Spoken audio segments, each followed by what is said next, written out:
नमस्कार दोस्तों, अशोक मित्तल बोल रहा हूँ जीवन ज्ञान ज्योति नामक चैनल से। और हमारे चैनल का उद्देश्य है आपके लिए अच्छी अच्छी भगवत संबंधी जानकारी लेकर आना और सरल भाषा में आपसे कहना, ताकि आप सब लोगों को इन विषयों का ज़्यादा से ज़्यादा ज्ञान हो सके। तो हमारा चैनल पे जानकारियाँ अच्छी लग रही हों तो प्लीज़ हमारे चैनल को लाइक करें, शेयर करें और सब्सक्राइब करें। तो हमारा जो उद्देश्य है, सबसे पहले ये है कि 20 साल से मैं एक ग्रंथ पढ़ रहा हूँ, श्रीमद् भागवत गीता साधक संजीवनी, जो कि गीता प्रेस गोरखपुर से प्रिंटेड है और सब्सिडाइज्ड रेट पे मिलता है। स्वामी राम सुखदास जी इसके लेखक हैं। तो इसमें श्रीमद् भागवत गीता को बहुत सरल भाषा में हिंदी टीका में लिखा हुआ है। अब बात ये आती है कि संत जो हैं वो थोड़ी सी भाषा, आध्यात्मिक भाषा का इस्तेमाल करते हैं और वो आध्यात्मिक भाषा हमें बहुत बार समझ में नहीं आती। और आज के समय में ऐसे गुरुओं की बड़ी कमी हो गई है जो कि हमारे साथ बैठकर अच्छी तरीके से हमें समझा सकें। और दूसरा, हम लोगों के पास भी समय नहीं है कि हम उनके आश्रमों में जाएं और वहाँ पे काफ़ी वक्त बिताएं और उनके पास बैठ कर के सब कुछ सीखें, अपनी सारी जानकारियाँ लें।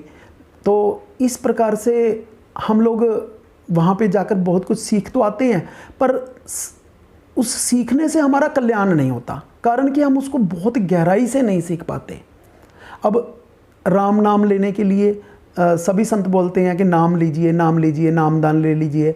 तो वहाँ पे जाकर के हम वो नाम में हमारी श्रद्धा नहीं बैठती। नाम तो ले आते हैं पर हमारी श्रद्धा नहीं बैठती, क्योंकि हमें जानकारी का अभाव है। और जानकारी का अभाव होता है तो हमारी श्रद्धा नहीं बैठती, कारण कि हमें समझ ही नहीं है कि हम नाम क्यों ले रहे हैं, हमें अपने इस जीवन का उद्देश्य क्या है। ये जो मानव जीवन हमें मिला है, इसका उद्देश्य बहुत गूढ़ है। तो हम लोग व्यवहार कैसा कर रहे हैं? पशुओं जैसा। अब पशु और हम में कोई फ़र्क नहीं दिखता, क्योंकि पशु भी अगर खा रहा है, पी रहा है और वो बच्चे भी पैदा कर रहा है, लैट्रिन पेशाब भी हमारी तरह कर रहा है, तो सोता है, जागता है, सब काम वो भी वैसे के वैसे ही कर रहा है जैसे हम कर रहे हैं। तो हमारे और उसमें क्या अंतर है?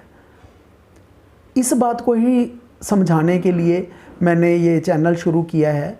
क्योंकि वैसे तो सभी साधु संत बोलते हैं कि मनुष्य जन्म बहुत महान है, इसका उद्देश्य बहुत महान है, लेकिन हम लोगों को बहुत गहराई से समझ नहीं आ रहा है। तो मैं कोशिश करूँगा कि आपको समझा सकूँ।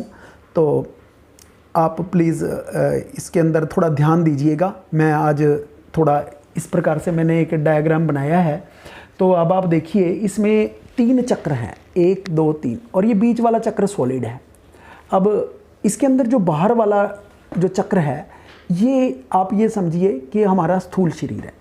स्थूल शरीर 5 महाभूतों से बना है, भूमि, जल, अग्नि, वायु, आकाश। तो ये जो तत्व हैं, ये सभी के सभी प्राकृतिक तत्व हैं, प्राकृतिक है ये। और इस शरीर में मृत्यु आती है। जैसे कि जब हम मर जाएंगे तो हिंदुओं के यहाँ जला दिए जाएं, तो या फिर कुछ धर्मों में गाड़ दिए जाते हैं, या कुछ धर्मों में जो है, जैसे कि पारसियों के यहाँ क्या किया जाता है, मुंबई के अंदर एक ऐसा शमशान घाट है जहाँ पे कि उनका शरीर ले जा करके रख दिया जाता है। वहाँ पे पहले सभी जानवर वगैरह खा लेते हैं, फिर बचे हुए शरीर को, हड्डियों को समुद्र में बहा दिया जाता है। तो इस प्रकार से ये जो 5 तत्वों का बना शरीर है, ये अपने अपने तत्व अपनी अपनी जगह पे वापस मिल जाते हैं। अग्नि में जला दिया जाए तो भी, और भूमि में गाड़ दिया जाए तो भी, और अगर इसको पशु पक्षी खा ले तो भी तत्व जो है तत्वों में मिल जाएंगे। अब इसके अंदर का जो शरीर है, ये है सूक्ष्म शरीर। सूक्ष्म शरीर देखिए, वैसे तो छोटा मैंने गोला बनाया है, लेकिन ये छोटा होते हुए भी बड़ा है। जैसे कि सूक्ष्म नाम से भी आपको छोटा ही लग रहा है, लेकिन ये सूक्ष्म नहीं है, ये इससे बड़ा है। जैसे कि इसके अंदर मैं आपको बताता हूँ कैसे बड़ा है, कि 5 ज्ञानेंद्रियाँ, 5 कर्मेंद्रियाँ, 5 प्राण, 1 मन और 1 बुद्धि, इस प्रकार से 17 तत्वों से ये मिलकर के बना है। और ये जो 17 तत्व हैं, इसमें 5 ज्ञानेंद्रियाँ कौन सी हैं? आँख, कान, नाक, जीभ और चमड़ी। आँख से देख के, कान से सुन के, नाक से सूंघ कर, जीभ से चख कर और चमड़ी से महसूस करके हम इस संसार को जानते हैं। 5 कर्मेंद्रियाँ हैं। 5 कर्मेंद्रियों में क्या चीज़ है? हाथ, पाँव, बोलने की इंद्री, जैसे कि इसको वागेंद्री भी बोलते हैं और वाणी भी बोलते हैं, और उपस्थ और पायु मतलब कि पेशाब करने की जगह और लैट्रिन करने की जगह, ये जो है हमारे कर्म स्थान हैं। और फिर 5 प्राण हैं। प्राणों का क्या काम है? प्राण जैसे कि हमारे जो हवा चल रही है, जो हमारे हवा से अंदर के काम हो रहे हैं, वो हम बाद में डिस्क्राइब करेंगे कि 5 प्राणों के काम क्या क्या होते हैं। और एक मन और एक बुद्धि, इस प्रकार से ये 17 तत्वों से बना हुआ हमारा सूक्ष्म शरीर है। फिर इसके पीछे कारण शरीर है। कारण शरीर के, ये जो छोटा गोला है ये कारण शरीर का है। तो कारण शरीर में नॉर्मली स्वभाव रहता है, तो इसको भी हम बाद में डिस्क्राइब करेंगे, स्वभाव को भी। तो इस प्रकार से ये 3 सर्कल ये जो हैं ये प्राकृतिक शरीर हैं और इनको बोलते हैं जड़। नंबर 1 स्थूल शरीर, नंबर 2 सूक्ष्म शरीर, नंबर 3 कारण शरीर। ये जितने छोटे हैं उतने इनसे ज़्यादा बड़े हैं। जैसे कि कैसे बड़े हैं वो हम आपको अभी बताएंगे। उसके बाद में इनके सबके बीच में मैंने एक गोला बनाया जिसका नाम रखा है चेतन तत्व। तो ये जो चेतन तत्व है इसको आत्मा भी बोल सकते हैं। तो ये जो चेतन तत्व है ये सॉलिड बनाया है मैंने, और बाहर वाले सारे जो है ये वैसे लाइन बनाई है। तो क्योंकि इसमें कोई परिवर्तन नहीं हो सकता, इसके अंदर कभी भी चेंजेस नहीं होते कोई भी, इसीलिए इसको सॉलिड रखा है। अब इनके अंदर ये सब चेंजेबल है, तो इसलिए इनको इस प्रकार से लाइनें बनाई हैं। अब देखिए कि ये स्थूल शरीर तो आप समझ ही गए हैं। उसके बाद में सूक्ष्म शरीर, जैसे कि सूक्ष्म शरीर में क्या है कि 5 ज्ञानेंद्रियां हैं। तो आँख से हम जैसे संसार को देखते हैं, तो आँख, शरीर से कितनी छोटी है आँख, लेकिन फिर भी देखने का दायरा कितना बड़ा है। तो इस प्रकार से ये छोटे होते हुए भी बड़े हैं। कान से हम सुनते हैं, तो कान में कितने भी शब्द डल जाएं, तो इस प्रकार से कान भी बड़ा हो जाता है। कहीं कितनी भी दूर से जो है हम इसको श्रवणेंद्रिय को, कान को यूज़ कर सकते हैं। फिर उसके बाद जीभ से चख करके, नाक से सूंघ करके, नाक से किलोमीटरों से आती हुई सुगंध दुर्गंध को हम लोग महसूस कर सकते हैं। और इसी प्रकार से त्वचा से हम महसूस करके, अब वायु को हम जैसे महसूस करते हैं तो इसी प्रकार से बाकी सब चीज़ों को भी महसूस करते हैं। तो ये हमारी चमड़ी काम करती है। उसके बाद में 5 ज्ञानेंद्रियों के बाद आती हैं 5 कर्मेंद्रियाँ। अब ये 5 कर्मेंद्रियों में क्या क्या शामिल है? हमारे हाथ, पाँव, बोलने की इंद्री, वाणी, और लैट्रिन वाली जगह और पेशाब वाली जगह। तो ये सब 5 कर्मेंद्रियाँ हैं। और 5 प्राण। अब प्राण क्या है? अब एक और बात तो मैं और डिस्क्राइब करना चाहता हूँ कि जैसे आप कहोगे कि ये ज्ञानेंद्रियाँ तो इसमें भी हैं, ये जो स्थूल शरीर है, नहीं, ये इसमें ये जो है इनके डमी है एक किस्म से। आप ये मान लीजिए इसका उपकरण लगा है, इसकी शक्ति नहीं है, शक्ति इस शरीर में है। जैसे कि एक डमी मोबाइल फ़ोन काम नहीं कर सकता जब तक उसके अंदर का सॉफ्टवेयर एक्टिव नहीं होगा, तो इसी प्रकार से ये डमी है, ये उपकरण है बाहर के, और अंदर जो शक्ति है उसके वो इसके अंदर है। जैसे कि आँख की शक्ति, कई बार जैसे सूरदास है तो सूरदास की आँख तो होती है पर उसमें देखने की शक्ति नहीं होती। गूंगा बहरा आदमी है, अब उसमें बहरा का मतलब है कि कानों के सुनने की शक्ति नहीं है, कान तो उसके हैं बट कानों से सुनने की शक्ति नहीं है उसके अंदर। तो इस प्रकार से जो शक्ति है वो इसमें रहती है, जो बाहर का उपकरण है वो इसमें रहता है। तो ये सूक्ष्म शरीर में इनकी शक्तियाँ रहती हैं। कर्मेंद्रियों में भी इसी प्रकार से हैं, देखने में हाथ पाँव सब कुछ जगह इसमें है, लेकिन उनकी शक्ति इसमें कर्मेंद्रिय में होती है। इसी प्रकार से 5 प्राण ये वायु के कार्य हैं। जैसे कि हम खाना खाते हैं, अब खाना खाने में हमने खाना तो खाया, अब उसको पाचन शक्ति हम तो नहीं करते, ये प्राण करते हैं। कैसे कि जैसे खाने को पचाना, खाने का उसका मांस बनता है, हड्डियां बनती हैं, खून बनता है, वीर्य बनता है, मज्जा बनते हैं, और बलगम बनती है, नाखून बनते हैं, बाल बनते हैं। तो ये सब काम क्या कर रहे हैं? प्राण कर रहे हैं। अब हमारे अंगों का जैसे ये हाथ पांव हमारे सिकुड़ते हैं, फैलते हैं, चलते हैं, घूमते हैं, तो ये सब काम भी प्राणों के कार्य हैं। जिस प्रकार जेसीबी मशीन में आप देखते होंगे कि हाइड्रोलिक ऑयल को जो है एक प्रेशर बनता है हवा का, और वो सिकुड़ता है, फैलता है, तो उससे हाइड्रोलिक मशीन काम करती है, वो जेसीबी। तो इसी प्रकार से हमारे शरीर में जो ऑयल है, हाइड्रोलिक ऑयल है, वो तो है खून, और प्राण जो है वो एयर कंप्रेशर का काम करते हैं, और उसको जो ऊर्जा मिलती है वो मिलती है हमारे खाने से। जैसे कि जेसीबी में डीजल डालते हैं, उस डीजल से शक्ति बनती है, उस शक्ति ऊर्जा से जो है हवा कंप्रेस्ड होकर के जाती है और उस हवा से हाइड्रोलिक ऑयल चलता है और उस हाइड्रोलिक ऑयल से वो जेसीबी का पंजा जो है उठा करके अपना सारा काम कर देता है। इसी प्रकार से हमारे शरीर के जितने भी अंग कार्य कर रहे हैं वो इसी से कर रहे हैं। और इनके प्राणों के कार्य बताता हूँ, जैसे कि छींक आना, जम्हाई आना, खांसी आना, बोलने में तो आप महसूस करते ही हैं कि हवा का ही कार्य है, सारा हवा ही हमारे अंदर से निकलती है। तो आँख का झपकना, पाद आना, डकार आना, ये सब के सब काम जो है प्राणों के काम है।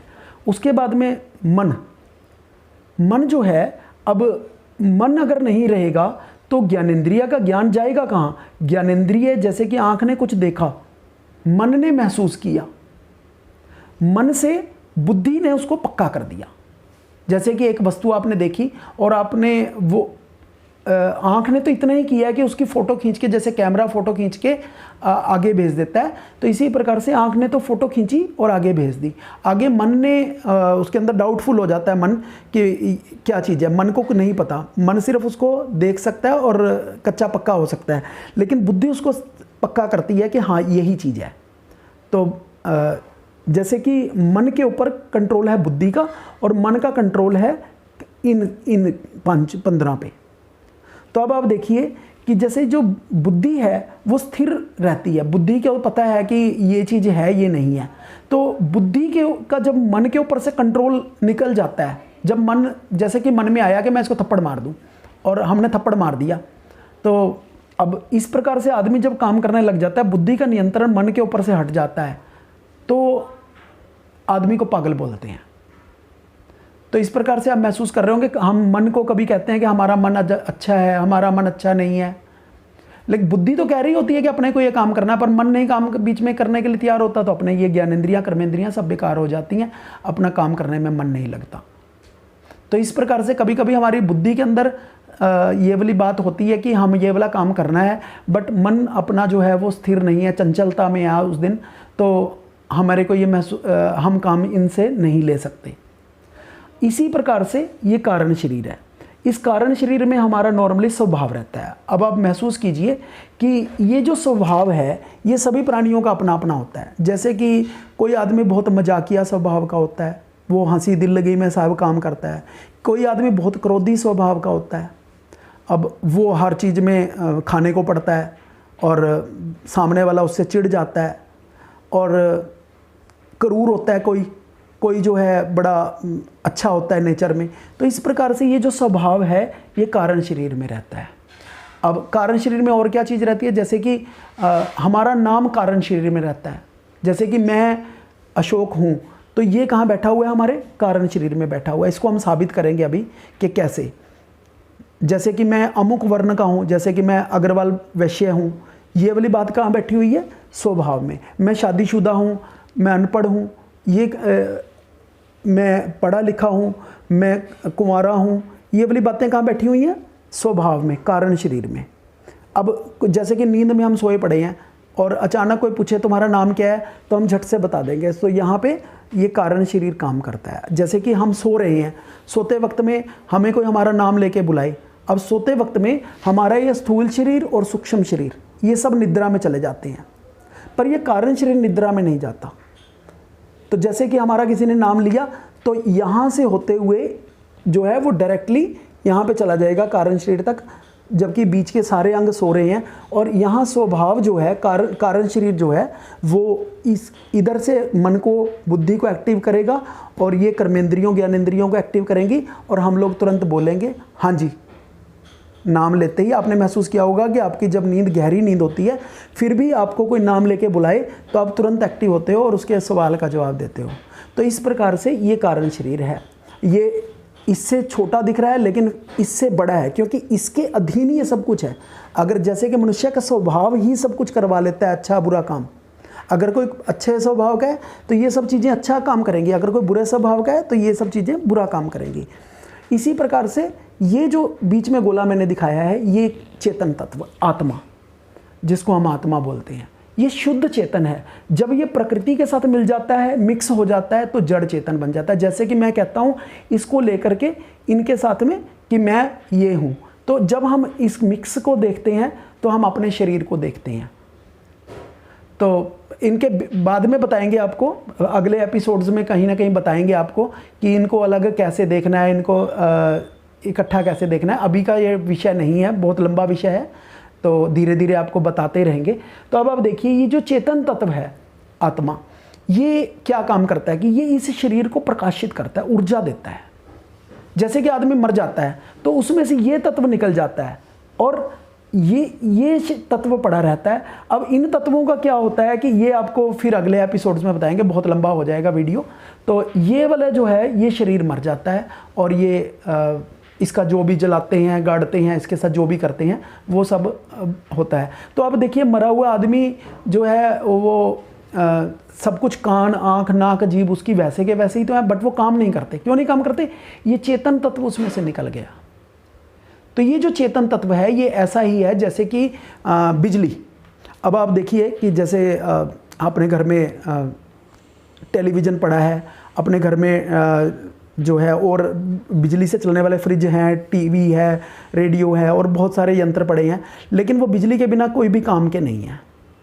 तो जैसे बिजली चली गई, तो इसी प्रकार से इस चेतन तत्व के निकलने से इस शरीर की भी बिजली चली गई और ये वाला शरीर निष्क्रिय हो गया।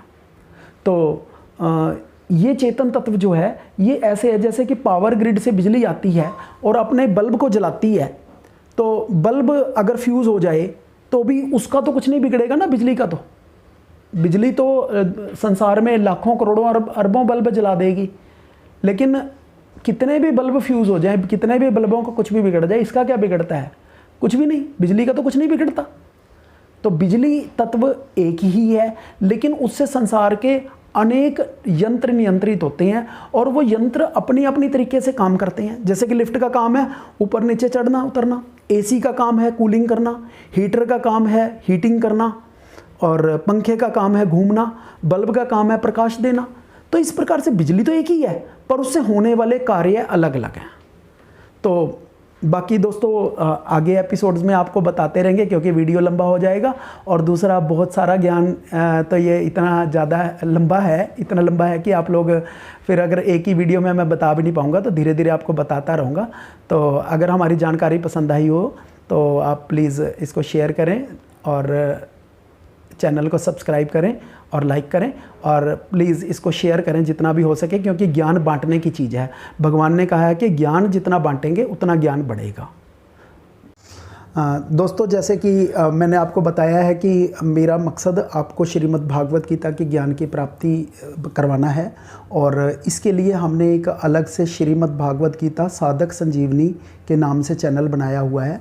और इस पे मैं श्रीमद् भागवत गीता को पूर्ण रूप से, जैसे कि पहले श्लोक से लास्ट श्लोक तक रूपांतरित करूँगा। इसको जो है सरल हिंदी में बोलूँगा, और आप प्लीज़ मेरे इस चैनल को भी सब्सक्राइब करें।